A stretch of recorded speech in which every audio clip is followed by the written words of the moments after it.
Mark Walker. I'd like to welcome you to this webinar, AbilityNet webinar, and we're going to be looking at how you deal with RSI in the workplace. The session is due to last about 45 minutes with about 30 minutes worth of presentation and then time for you to ask questions and answer any particular points you may have as we at the end. We're going to be looking at several issues today. We're going to be explaining what an RSI is or what they might be and how the better term for them is work-related upper limb disorders. We're going to be looking at what causes them, what is the impact, what adjustments can help in the workplace. We'll be talking about working with the sorts of equipment you've already got and the sort of setup you already have, and then other specialist options that may require you to bring in other hardware or software. And all the way through, we'll be offering top tips, and we'll be picking up a couple of times on an issue to do with mobile working and how mobile laptops, tablets and smartphones, how that's impacting on RSI and the sorts of issues that you might need to start thinking about as the workplace begins to change. So we've got three people on the call today. Sarah, hello Sarah, can you hear me? Are you there, Sarah? Yes, I can, yes. Great. I am here, yes. Can you hear me? Yeah, we can a bit louder, that would be great. And Robin, you're there? I am. Hello, Robin. Sarah, could you say who you are and what you do for AbilityNet? Yeah. I'm Sarah Irving, and I'm a senior assessor at AbilityNet. I have a degree in ergonomics, and I've been assessing workstations and workplaces since 1997. I currently work on a number of contracts, both for large organisations and one-off assessments for individuals and small companies. And upper limb disorders account for a large part of my work and are very commonplace in office and industrial settings. Great, thank you. And Robin, can you tell us a bit about your background? Yes, I'm Head of Digital Inclusion at AbilityNet.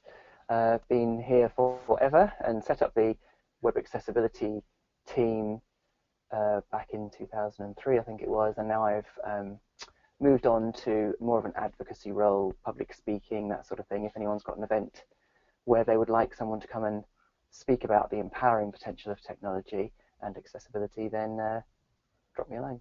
Great. I can see actually the picture that we've got up for you, Robin, is you've got a pair of Google Glass on. I wonder whether you've stopped wandering around with that on now.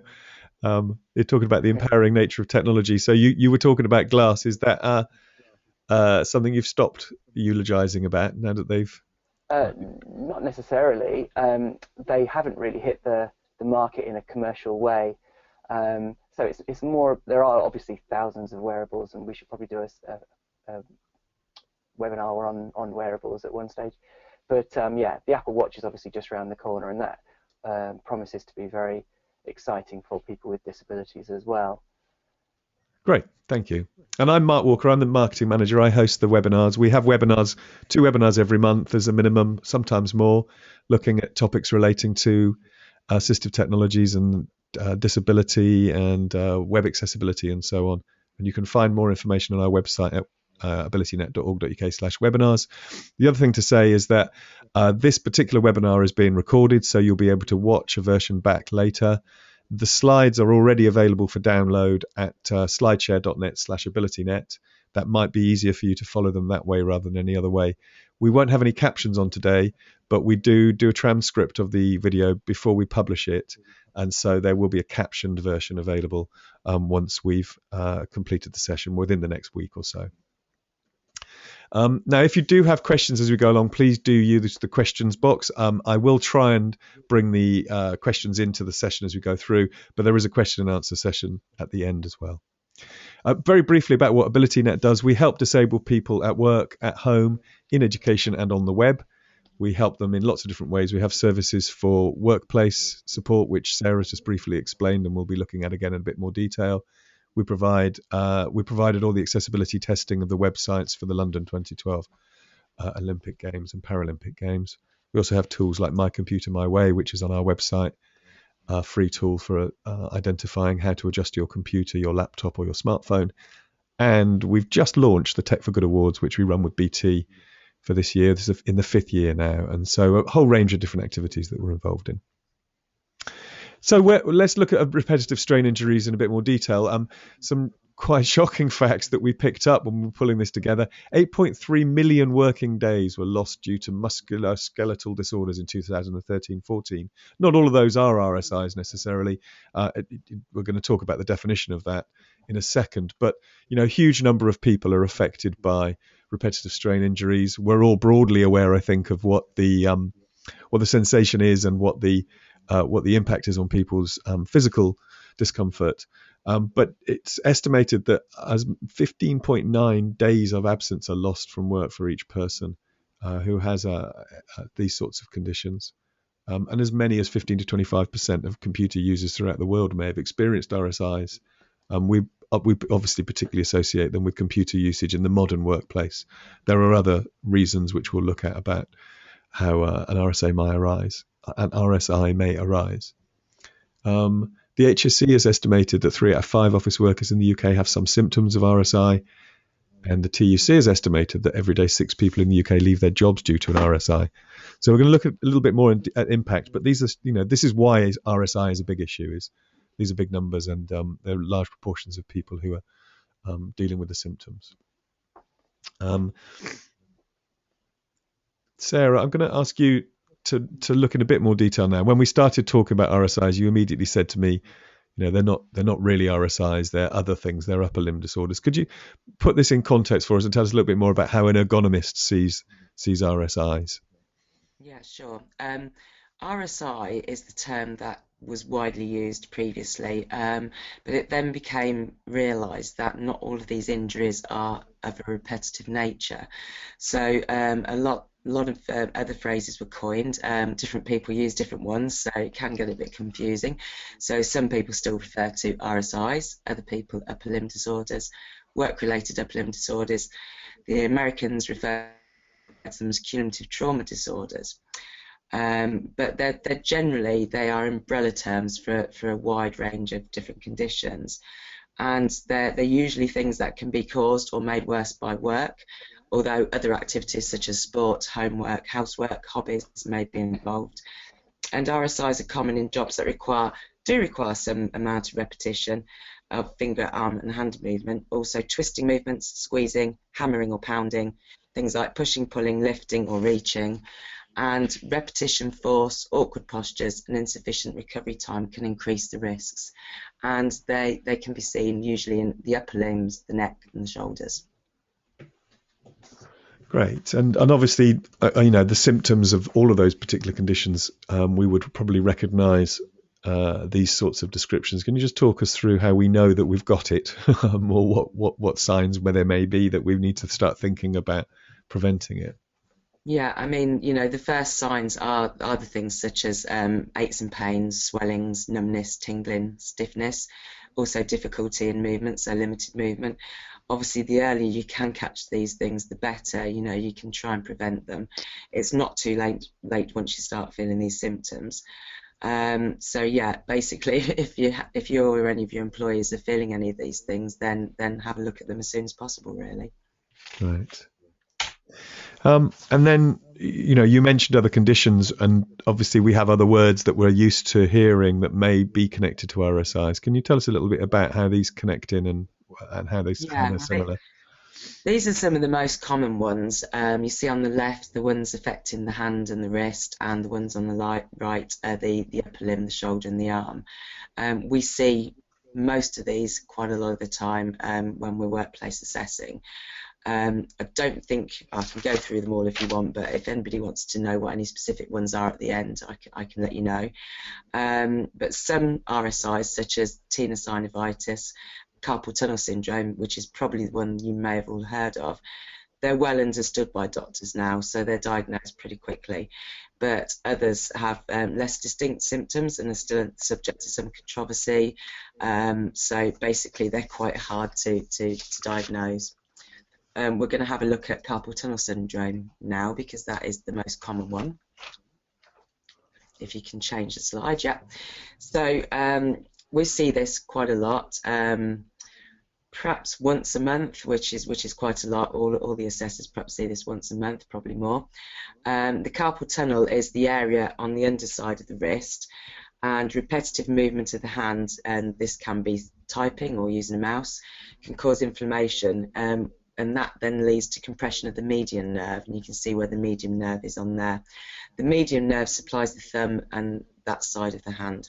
So if somebody has symptoms in sort of the thumb area, quite usually at the base of the thumb or the first couple of fingers, it's quite likely it's carpal tunnel syndrome.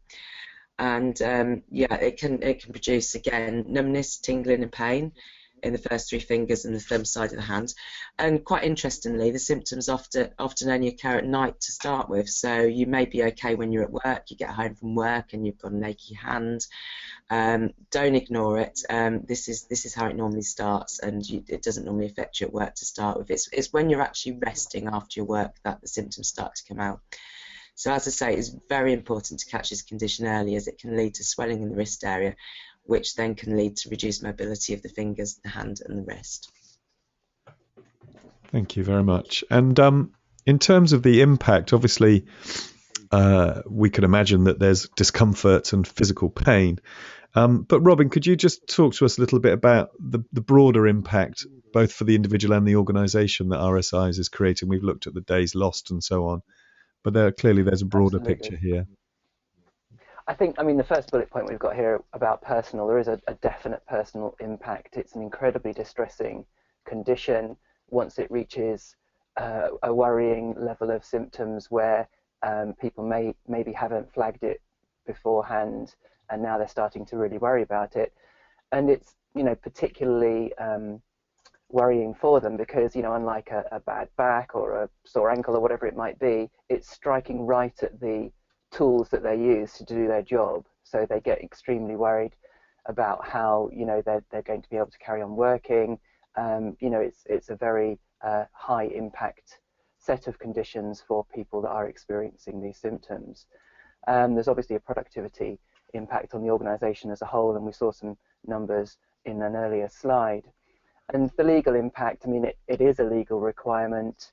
There's various bits of legislation and regulations that mean that employers should be considering people and certainly taking it seriously when they say that they are, when they flag that they've got issues.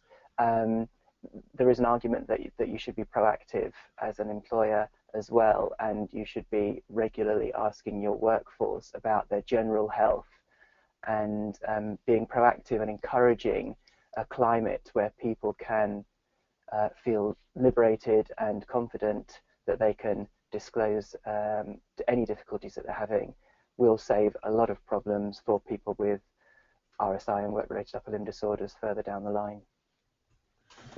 Great, thank you very much. Now, before we go any further, I'm just going to launch a poll here.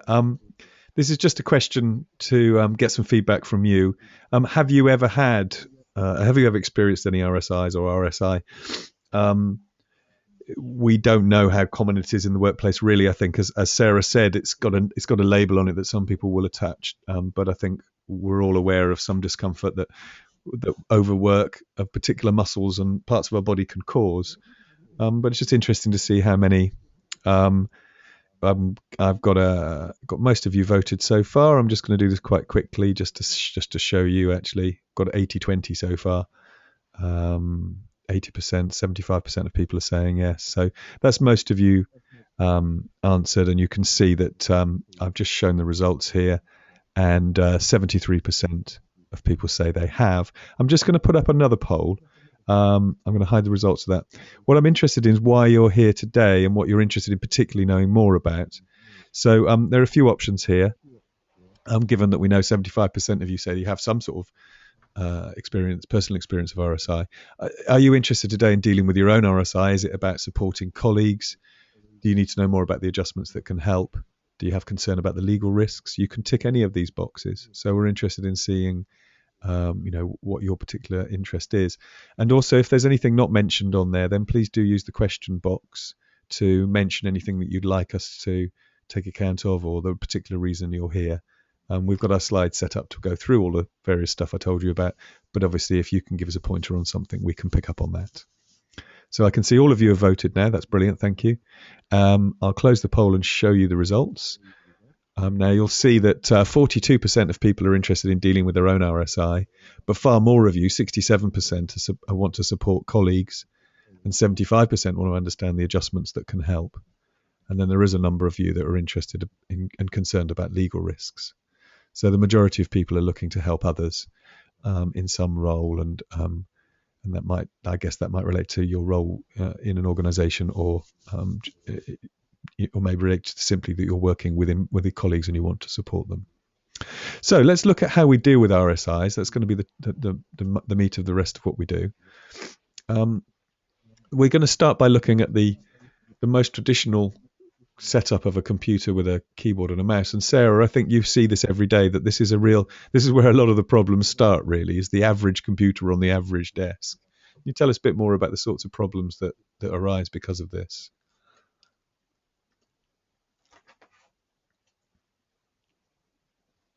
Hello, Sarah.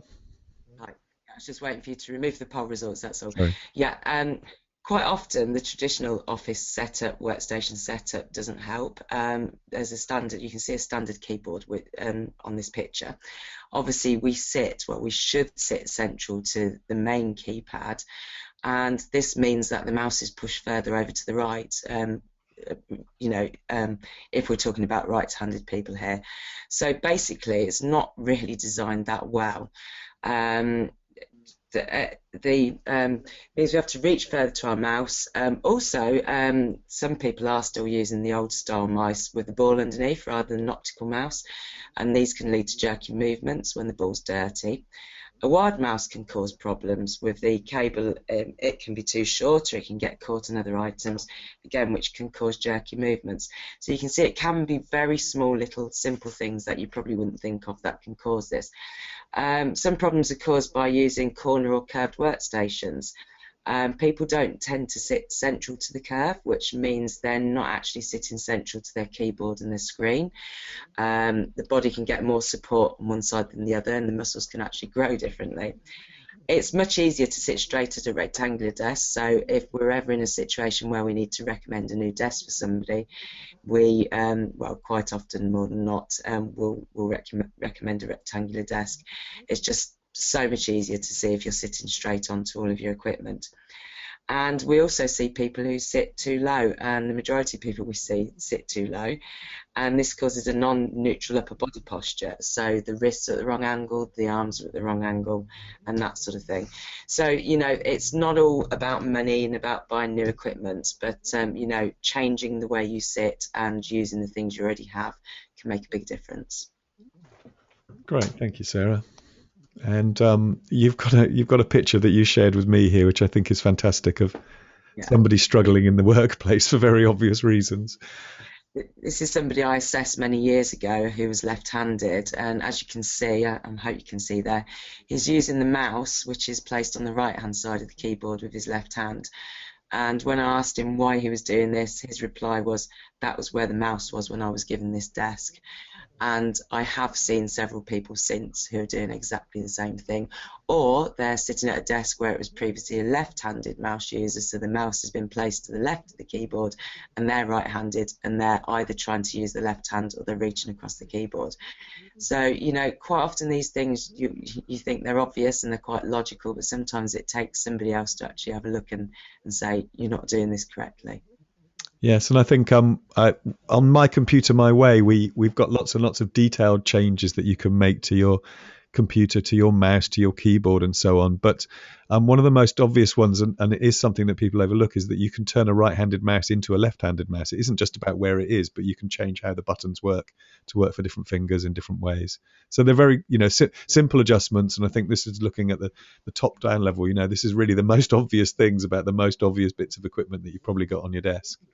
And again, if we look at the typical workstation, we've got a picture that we've used before. I've highlighted a few issues on here. A picture of a workstation. We call this one the bad workstation. Can you tell us a bit about what the problems are that are on here that are going to inevitably exacerbate or cause an RSI? Yeah, I mean, these are all problems that I see on a daily basis as well. You can see the person is actually sitting, you probably can't see from this picture actually, but they're sitting a bit too low. So their arms aren't going down to the keyboard, they're going straight ahead. The upper body's not in a neutral position. They're reaching to the keyboard, reaching forward to the keyboard, and also reaching to the side to the mouse, and that can cause problems in the upper body. The screen's not placed in front of the user, so it's in the corner, which is quite often the way people traditionally think the screen needs to go in the corner of the desk, and it doesn't.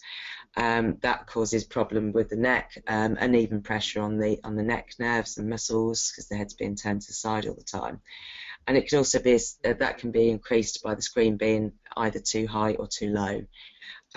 Documents placed, you can see there's a red cross to the right of the hand. I think that's supposed to represent a document being placed to the side of the to the mouse. So you can see that can be quite a turn for the person to actually read that, and that is quite a common problem. And we also see people, particularly in call centres, where they push the keyboard back so it's nearer towards the screen, and they put the document between themselves and the keyboard, which also means they're reaching to the keyboard, which is a big no-no. Great, thank you. And I mean, I think we're covering a number of areas here. Just to reiterate for people, I think that you can work with what you've got. It may not be set up properly. It may not be the equipment has been explained to you properly. That may be that the person who's using it isn't using it in an appropriate way. But it may well be that a huge number of changes can be done with exactly what you already have around you. Of course, we'll come to a minute and we'll maybe looking at other specialist equipment, the hardware, keyboards, mice. We're going to look at that in a little bit more detail. And there are other changes you can make to the work pattern, and we're going to talk about other things the employer can do to support the employee in this way. But I think from what you said, Sarah, a huge part of what you're doing each day is using the equipment that's there, not necessarily adding a huge amount to the workspace for people. Yeah, exactly. I mean, you know, the majority, a lot of people that we assess, they may have a bad back as well, so we're getting them a new chair. But to do with the upper body, we're quite often just, it's educating them in how they should sit and their posture and how they can use the equipment they've got. So there's not always, you know, a cost or any resources in time being required to do this. So the first thing really is to make sure you hold and move the mouse correctly. We always ask people to show us how they move the mouse. It's very often incorrectly. Most people lean on the workstation, hold the mouse, and just swivel at the wrist. This is incorrect. The wrist should stay still, it should be in a neutral posture, and the movement should come from the shoulder and the arm. So it's more like sort of polishing your car or cleaning your windows. And this is how it should be to protect the wrist. So quite often, when we see people with wrist problems, we can see straight away they're not holding or moving the mouse correctly. So that's something you can do for yourself. As I mentioned before, sitting at the correct height, you know, get the upper body posture correct. So your forearms are at least parallel with the floor, or preferably, and I've done this for quite a few years, I've realised that preferably if they go down slightly to the keyboard and the mouse helps to keep a neutral wrist, and it keeps the shoulders down, they're not hunched up. The whole top of the body is nice and relaxed, so you're getting less stress and tension on your body. Again, move the mouse and the keyboard closer. So we'll look at some keyboards in a moment where you can do that, but get it right up to your keyboard so it's as close to you as possible, and keep your your keyboard so you can have your elbows by your waist. You don't want to be reaching forward at all. If you're reaching forward to use your keyboard, you're actually using the whole of your upper body to type, which is a real waste of resources. You only need to use your hands and wrists. The screen at the right height, as I mentioned before, keep your neck neutral, and also if you're in a corner or curved workstation, or if you're using the corner of a rectangular workstation, try and move everything central, or at least sit central to the curve, so you've got the same support. So you should have the same distance from the one end of the keyboard to the edge of the desk as the other end of the keyboard to the edge of the desk, so you're getting the same support on both sides. Keyboard shortcuts, I'm sure most people know about those, and that will reduce mouse use if you're having a problem with your mouse, or even preventative that could be useful. Mark mentioned earlier My Computer My Way.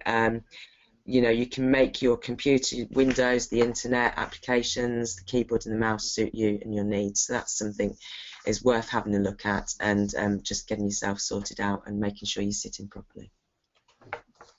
Great, thank you. And we're going to have a quick look, as you said, about specialist equipment. The first rider, of course, is that you provide when you go into the workplace, you provide samples for people to try things out. And I think, we have to say from the start that there isn't just one answer to this for one person. And I'm assuming that you spend a lot of your time getting people comfortable with one or another of these solutions and making sure that they try things out.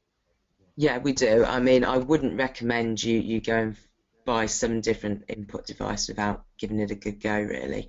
I mean, obviously we can only let them try it shortly in an assessment, but we do say if it doesn't help, then call us back and we'll try and recommend the next thing.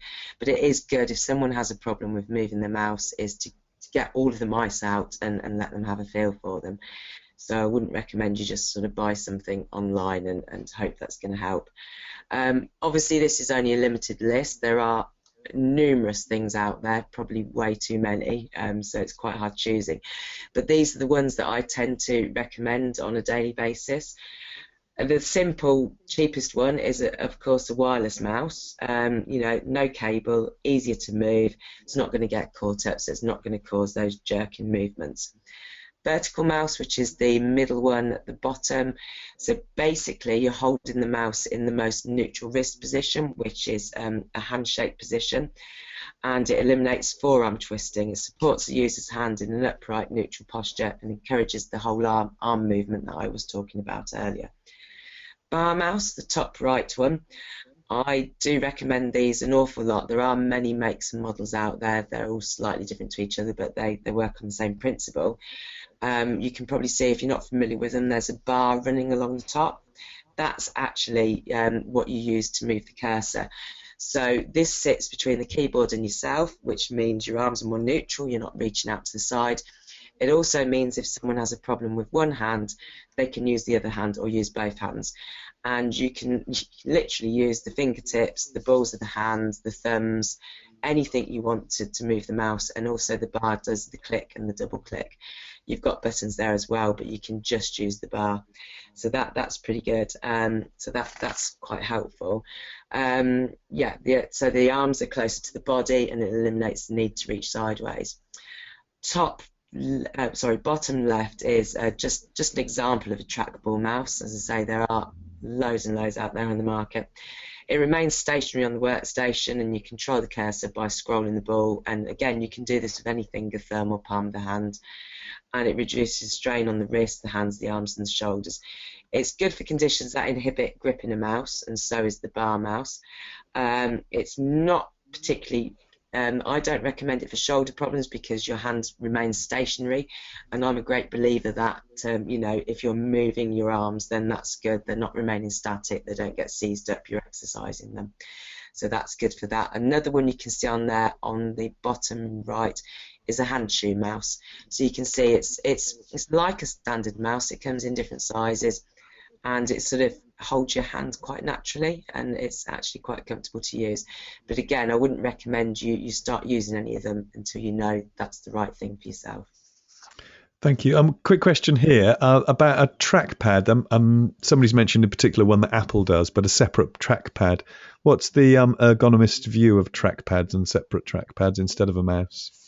Do you mean a touchpad or a trackball? Yeah, the Mac one. I've got one actually. I don't use it a great deal, but it's it's the same as the trackpad from the computer. It's just separate from there. I know, yeah. We do carry one of those around with us as well. Not an Apple one, but we do have one because there are. I think in nearly 20 years of assessing, I've only recommended one once, and it's because somebody used one at home and they couldn't then use a normal mouse. They are quite intensive on your fingers and hands, unless someone has a particular need or a particular problem where they can only sort of do that movement that's required on the touchpad. I wouldn't recommend them. It is quite intensive for your fingers, which is why we say if you're using a laptop, then try and use a separate keyboard and a separate mouse. So not something I would overly recommend, but as I say, there may be cases of people where that is what is needed. Great, thank you. And then the keyboards, I pulled up the pictures here of the keyboards, and again, various choices. Could you Yeah. briefly explain these weird Yeah. gadgets? Yeah, the one we recommend mostly is the top right, which is a compact keyboard. So basically, it's a shorter keyboard without the number pad. You can probably see there the number pad is separate. You know, these are good for when there's not much space, or you want to get you haven't got much space in front of you. But they're particularly good for somebody who is quite intensively using a number pad. If say if you're right-handed, you're using a mouse, it's very intensive, but you're also using your right hand for the number pad, which can be very intensive as well. We see a lot of people in banking institutions and call centres, so they basically, one of the only things they really use is the number pad. And you know, so supply them with one of these. They can then hopefully use the number pad on the left-hand side. People find it a lot easier to adapt to using a number pad with the left hand than they do to moving the standard mouse over to the left. It's something we try and ask people to do. Whether they do it afterwards, I don't know, because but it would be good if they do. It's just balancing out really, so you're not doing everything with the one hand, and it takes the pressure off the one hand. So that's a good thing to use. It just gives you flexibility about where you place things. You don't particularly have to have it on the left-hand side. If you're using the mouse more than the number pad, you could have the mouse in between the keyboard and the number pad. So it gives you that choice of where you can use it. The second one is a split keyboard, so that's bottom left. As you can see, it can be used pushed together, or it can be split. When we're assessing, shall I say, wider people, quite often it's quite hard for them to place their hands on a keyboard without sort of squeezing themselves in. So they can move these to the side and have a more neutral keying posture. You can see there's some sort of little supports underneath that particular one. This is a particularly good one because it comes with a number of different legs and stands. So you can actually you can have it flat on the workstation and split, or you can have it at different angles. And it can, at different angles, it can help to straighten the wrists and arms, and it can align the shoulders to achieve a neutral posture. And the third one, it's an example of what we call a natural keyboard. You probably can't see here. You can see compared to the one above, the keys are sort of positioned, the keypad's positioned differently. It's actually curved upwards as well, which you can't see from this photo. And it brings the keys closer to the fingers and the natural alignment of the hand. And again, it allows you to work in a more neutral position. But as I say, this isn't the be-all and end-all. There are other things available, but these are the things that we recommend quite a lot, most commonly. And again, I would suggest you try them first of all, particularly with the natural keyboard. Being a touch typist, I'm unable to use that because it just doesn't feel right. So, yeah, but some people love them. Going on to other equipment, so it's not all keyboards and mice. The most common thing that I recommend is a palm support. So that's one in the middle there. That's a bottom view, imagining you had your hand on it. They're used with a standard mouse, and they encourage correct wrist alignment. I think they're fantastic. I think everybody should be provided with one of these. It will actually be preventing a lot of people getting wrist problems. You put the balls of the hand on it, and then you hold your mouse and you move the whole thing, the pad and the mouse. It comes with a shiny mouse mat, so it's quite easy to move. It doesn't stick to the desk. And what it does is it sort of holds your wrist neutral. It gives you something to rest on, but it also means your carpal tunnel, which is the bit, as you can see, underneath that blue bit, is not actually touching the desk. So there's actually a gap between that part of your arm and the desk. And it's actually quite difficult to move a mouse keeping your arm still and just wiggling it at the wrist when you're using one of these. So it actually encourages the correct movement of the mouse. The other thing on the left are, they are wrist supports, but they're an example of wrist support. Traditional wrist supports where you get a bar, I don't particularly recommend those because, again, you're leaning on the carpal tunnel. So if you do have one of those traditional long bar ones, if you get a soft gel one, it helps. But these are wrist donuts. These attach to the wrist, and they're particularly good for somebody who has a problem in both wrists, or they need one of these for the mouse, but they're typing. It allows you to have them on both wrists, so your arms are at the same level. Otherwise, you'd be a bit wonky using the mouse. And it protects you from the hard surface of the workstation as well. The third thing that we recommend quite a lot is a document holder. On the right there, this is a document holder, and it's also a writing slope, which is what we tend to go for if people are writing notes as well as looking at documents. and it sits between the keyboard and the screen, which means that it's directly in front of you. You're not twisting to look at your documents, you're not pushing your keyboard forward to fit the document between yourself and the keyboard, and you're not putting the documents the other side of the mouse. And this one in particular, the top pulls down, so when you're not using the keyboard you can write notes on it. It also makes everything closer to the eye line because you can see it's raised up from the workstation. Thanks, Sarah. Can I just there's a question about that middle picture. Yeah. Just to clarify, that's an artist's impression of something, isn't it? Just showing the mouse where the mouse would be. It's actually the blue thing, which is the rest, the palm support. So it's the blue thing. It's a plastic thing, so it's shaped like that. It's padded.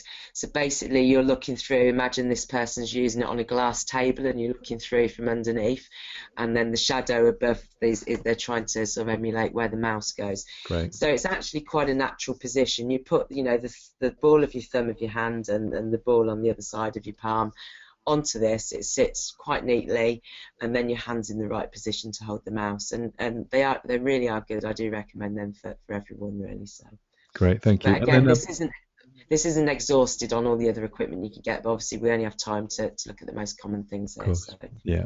And then I've got a question about cubital tunnel syndrome. Whether I don't know whether you know what that is, but somebody's asking what mouse would be recommended by someone who had cubital tunnel syndrome. Again, I wouldn't particularly say a specific mouse, and I would definitely not do it without looking at somebody, going to assess somebody. So I think really they need to try out all the different mice, get a workstation assessment for them so they can play around with the different mice, because these symptoms, even the people with the carpal tunnel syndrome, as I said, which is most common, they all prefer different mice. Right. Sort of recommend for a particular condition. So, because everybody's symptoms are slightly different. So I wouldn't like to sort of give you a suggestion because I don't know if it's going to be the right for that person. So sorry, I can't help more, but they really need to play around with and try these mice, or have a workstation assessment. Sure. And somebody's asking about where you can buy mice and palm supports. I mean, there are lots of different places on the internet that you can go and look. We when we were preparing this, we were wandering around different suppliers' sites. I think the first thing to say is that there are lots of different places to get any of these particular pieces of equipment, and then the second thing is to remember that what Sarah's saying is that it's really important that you see this as something that you need to try, that each person will maybe find different things more comfortable than others. And so some suppliers will lend you things, or you can go and try them in workshops, in shops, what we do, what Sarah's referring to, is that we do assessments in the workplace, which people pay for through their employers. And when they do that, then they carry around a bag of stuff to show people and give them a try. And that's when they actually get to try different types of mice and keyboards and so on, that the assessors will be carrying around with them. I mean, if I can add, Mark, I think if you do get someone in to do a workstation assessment, just check with them beforehand that they do carry the kit around with them, because, I have known people in the past that recommend things without getting people to try them. And as Mark says, all of these suppliers, but they do have showrooms where you can go and try things, and quite often they do have sort of 2-week trials for things. So, yeah, you can definitely try them out. Great, thank you. Other changes that can help, so it's not just equipment. Something we recommend for everybody we assess are micro breaks. They're not breaks as such. We recommend sort of every 30 minutes or so somebody changes their posture and just stops for a couple of seconds. You can just count to 30. That's all the time that is required. Most people can do that in their job. I know some of the call centres we work in, they're a bit funny about people doing this, but generally people that can do micro breaks. So I suggest you stand up, just shake it all out, sit down, refocus the eyes, that sort of thing, because a rest is really good. Just changing that posture for a few seconds. Work patterns and job rotation, sort of varying tasks that people do, or just varying the task yourself. So if you're doing something pretty intensive, say a spreadsheet, so you're inputting lots of numbers using the mouse a lot, just split that with sending an email or reading an email or making a telephone call.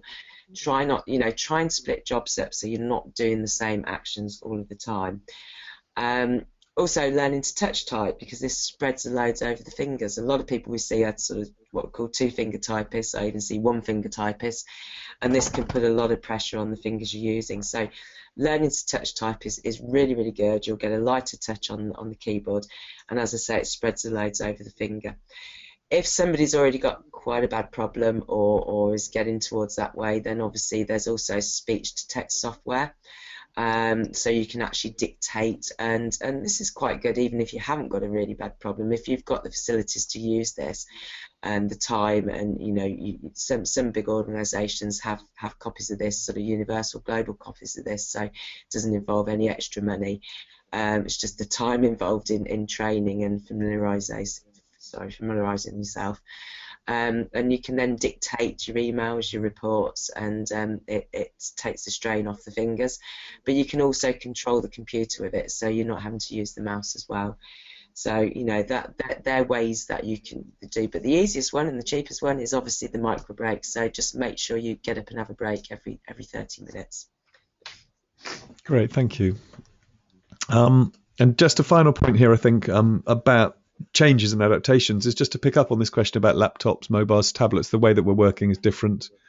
We are beginning to see iPads, particularly in the workplace. They're considered to be very useful for all sorts of different reasons, you know, because they're so portable. But of course, they bring with them some sort of inherent problems in terms of ergonomics. Can you just briefly explain what you would suggest in terms of the use of an iPad and many related sort of technologies?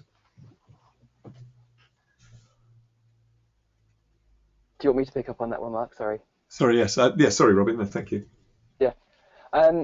Well, it does spell trouble, really, having a laptop as your main machine. You can't separate the screen. So having the screen at the right height level so that you're not looking down and putting pressure on the front of your neck, as Sarah mentioned earlier, is incredibly problematic. So unless you have one of these fancy ones where you can detach the screen, you really do need to raise up the laptop rather than, I mean, you could plug in a separate monitor, but the best solution really is to raise up the laptop on a Razer, as we can see here, have an external keyboard, which are often better than the keyboards on the laptops, and an external mouse, a good ergonomic mouse preferably, so that you can avoid using that trackpad as your main pointing device as well. And then you can achieve a much better, sounder ergonomic position. We can also say, yes, this iPad here, and it's on a fancy stand.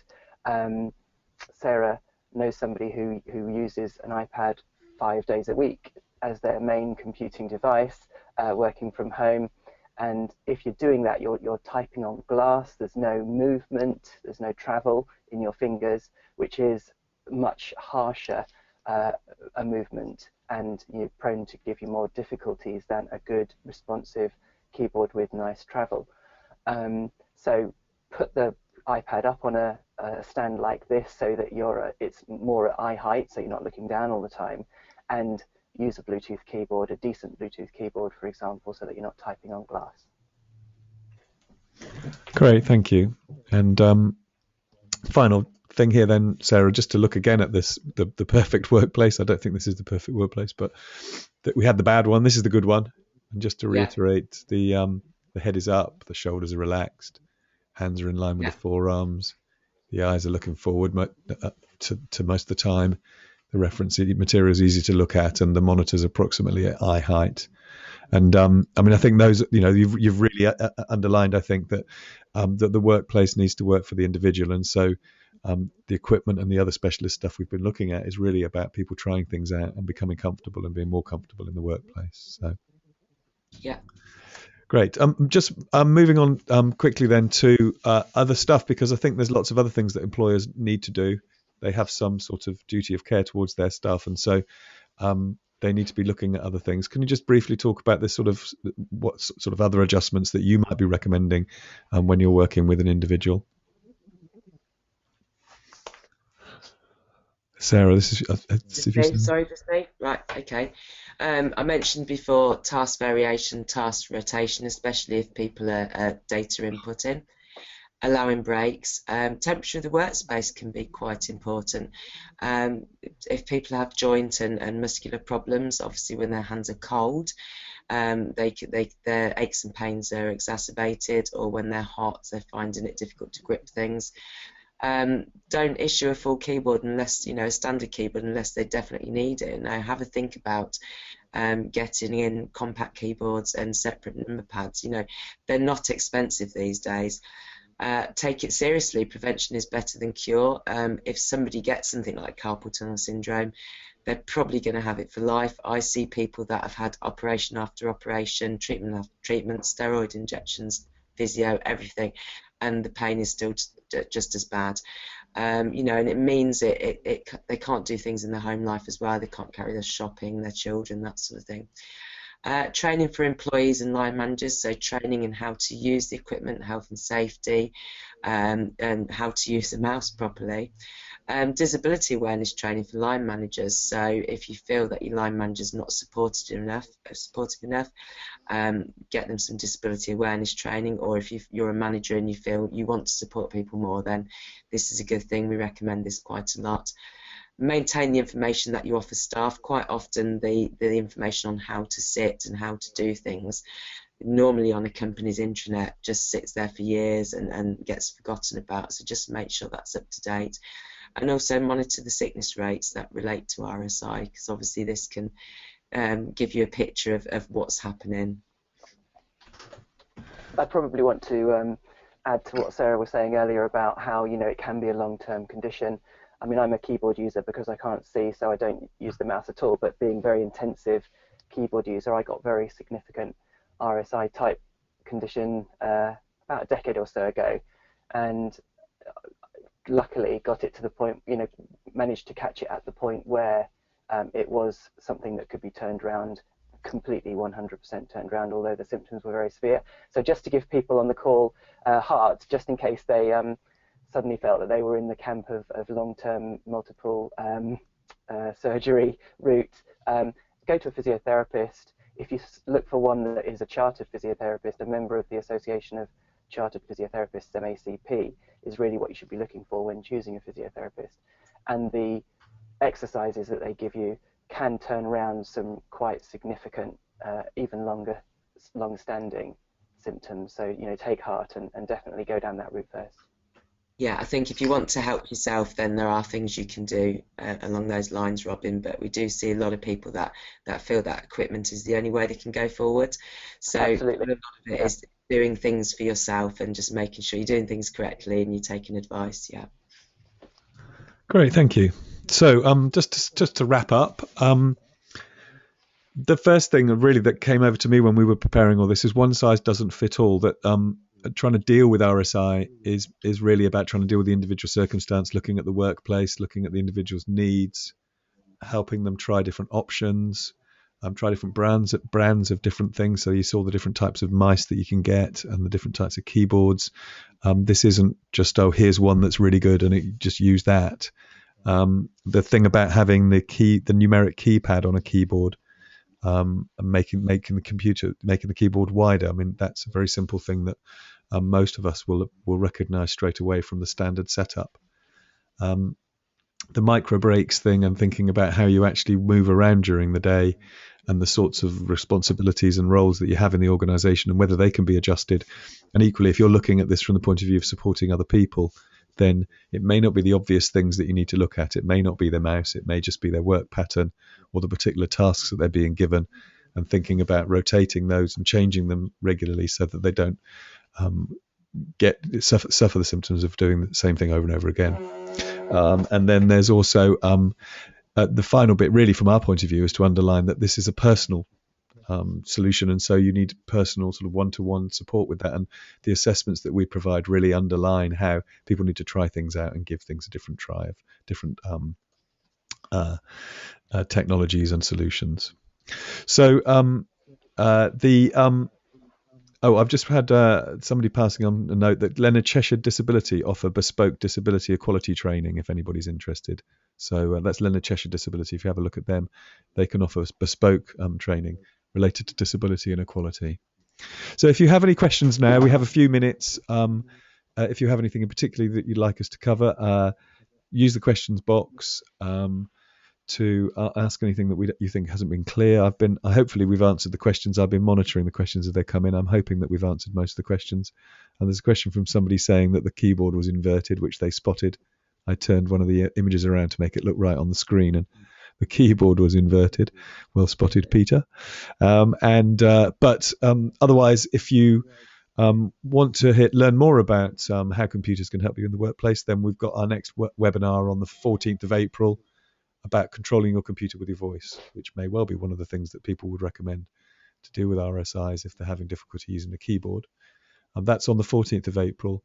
And next week, we've got Accessible Apps, Barclays mobile banking app.